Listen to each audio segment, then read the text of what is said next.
It's time for Lefties Losing It, and Lizzo has taken aim at American Eagle, mocking their ads featuring Sydney Sweeney. First, she posted this to Instagram with the caption, "My jeans are black," and then she released this video. Oh, give me some space. It's way too hot up in here. I'm sweating out of my lace. Don't need no bottle service. We pulled up with our drinks. Trunk full of that Ace. Trunk full of that Henny. If we ain't got no Waffle House, we pulling up to the Denny's. I'ma give him a grand slam. He pulling off of the panties. The way he hit from the back, I might give him one of my Grammys. Did this for the culture. That left, right, and that bend it over. Got scissor and doja. I ate that. Now let's do it over. What did I told you? I'm going into October. Like the fun is over. Like summer's over. You know what? The end of the body positivity movement has been great for Lizzo. She has dropped a lot of weight, which is wonderful for her health. And I'm just glad her pants are intact these days. I'm sorry for what you're about to see.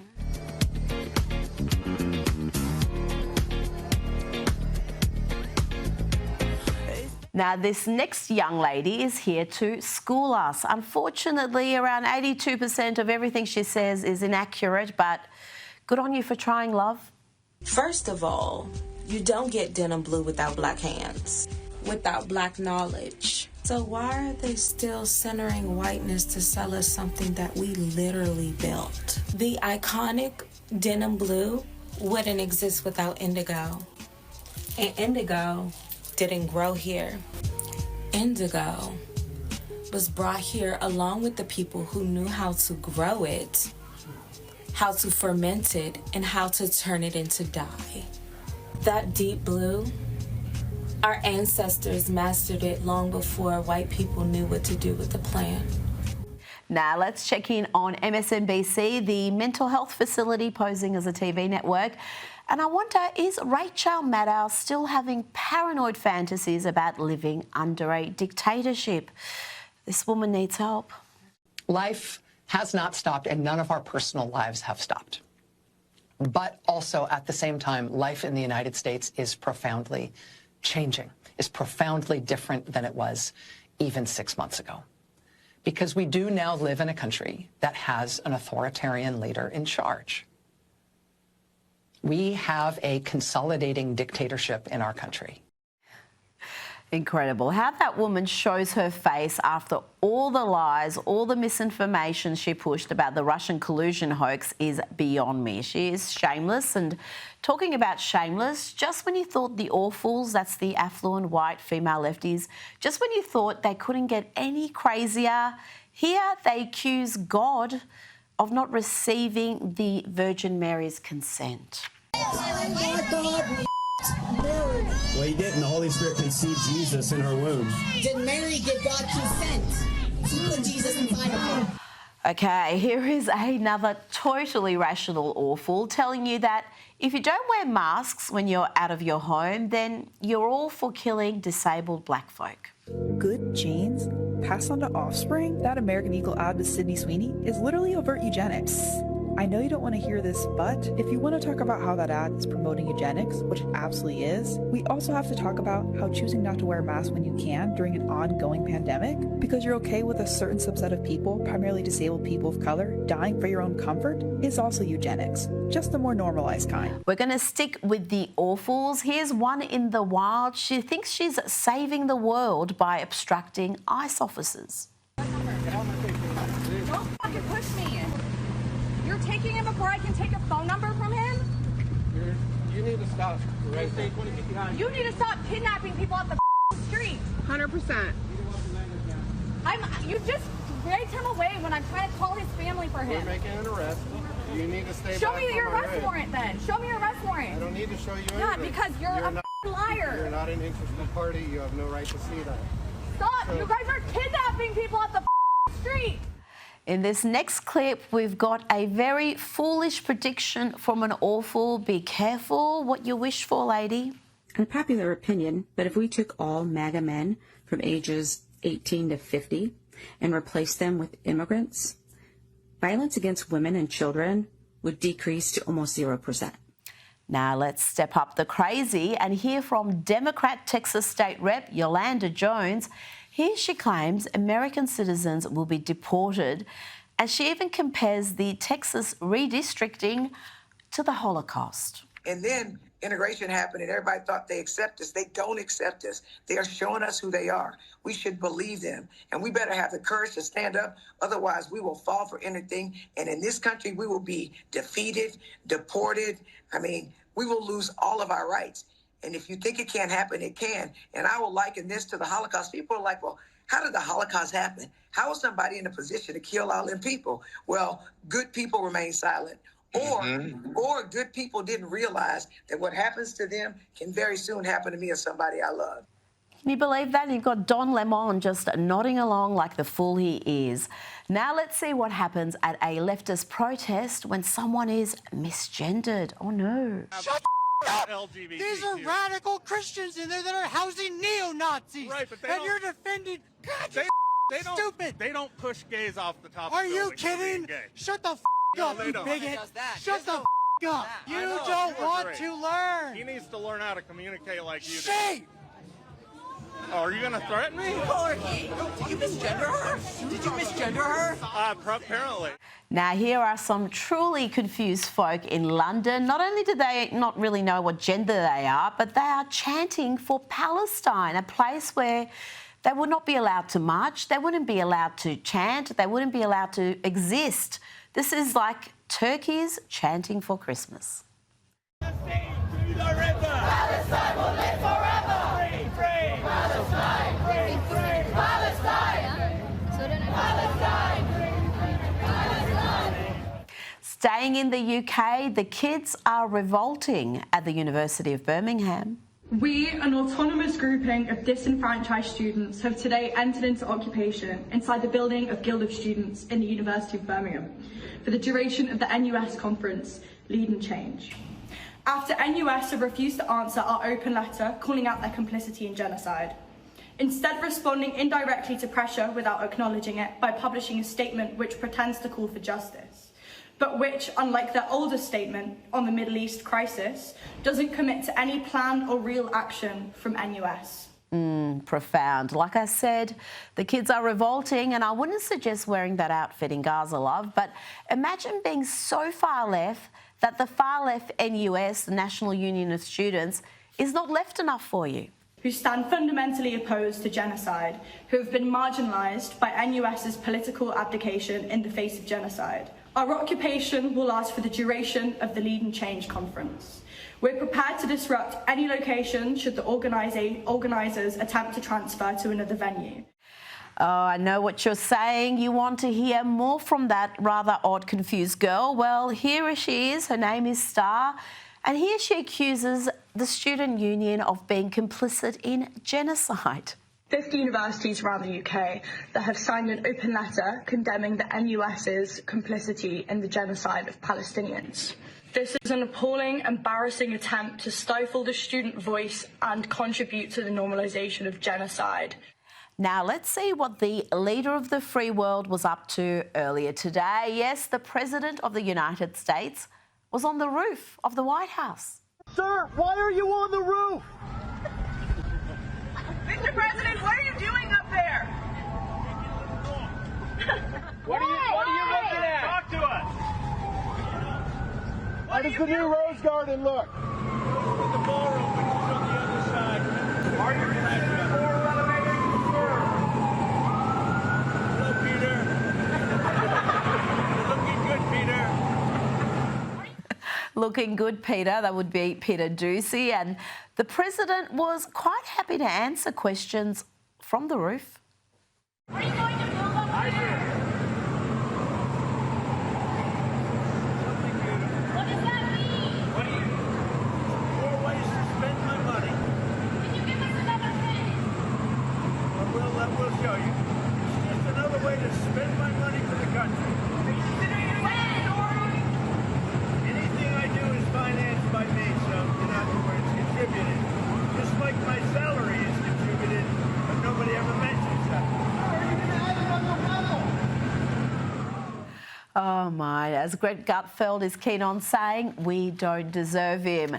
Let's bring in political advisor and commentator CJ Pearson. CJ, That was just fantastic fun earlier today. How can you not love that? Though I do imagine the Secret Service may have been a little bit concerned. A little bit concerned to say the least, Rita. Thank you so much for having me. I got to tell you, this is actually a reminder of the fact that President Trump is not just our commander in chief, but he's our builder in chief. This is a guy who is fully invested in the renovations that he's, directed to occur at the White House. And he is absolutely not letting anything go without his say so or his notice here. But also, too, can we just talk about the fact that we went from a president who couldn't even go upstairs in Joe Biden to a president who's now taking questions from the media on the roof of the White House? Like, what an upgrade we have here. Yep, CJ, we've had so many memorable moments in this second term already. Too many to recap right now, but this is going to be right up there.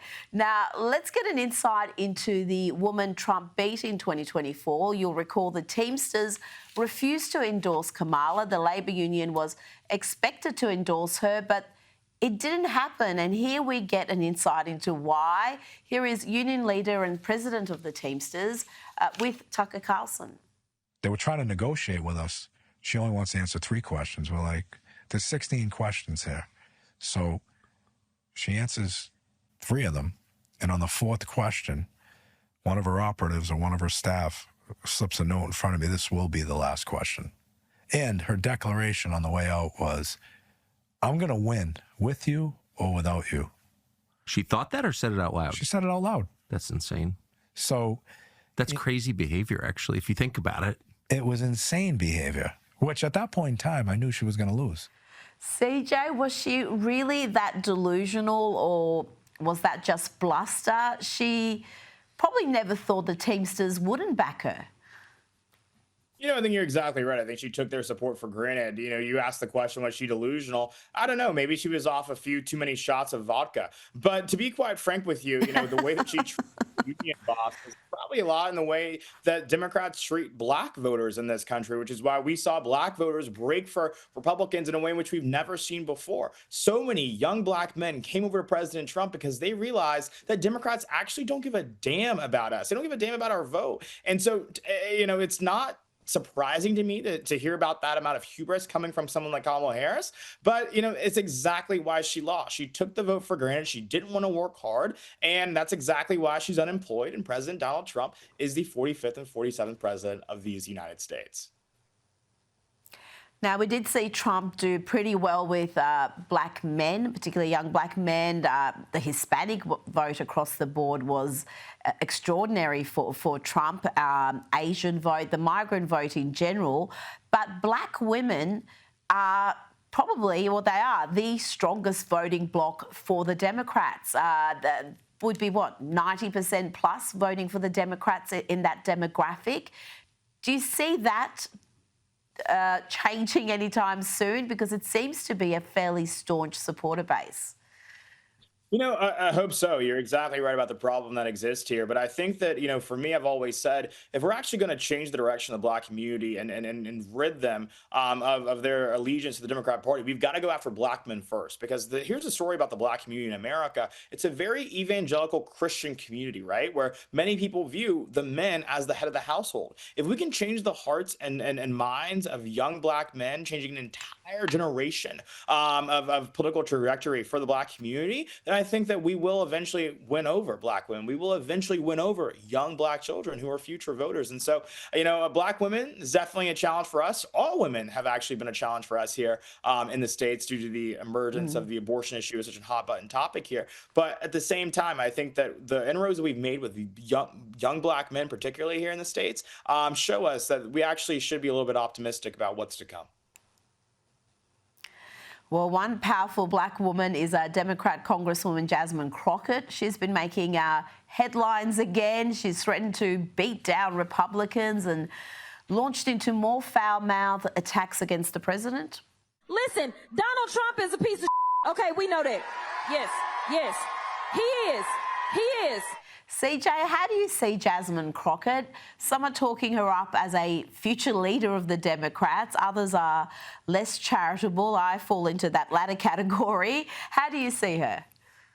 I see her as a fake and a fraud, to be quite frank with you. This is a woman who attended private schools as a child growing up. This is a woman who went to an elite law school, and she wants to act as if she is some common day, everyday hood rat. That is not actually accurate in any way whatsoever. And I think it's actually offensive. And it says a lot about how the Democrat Party views the Black community in this country, that they would platform someone like this, make her change her entire way of speaking, even just to appeal to so-called Black voters. It's disgusting. It's demeaning. And honestly, it's indicative of what I like to call the soft bigotry of low expectations. I think the Black community should deserve to be spoken to just like any other demographic of people. And Jasmine Crockett obviously doesn't view us highly enough to give us that same type of respect that she would give her white supporters and white donors.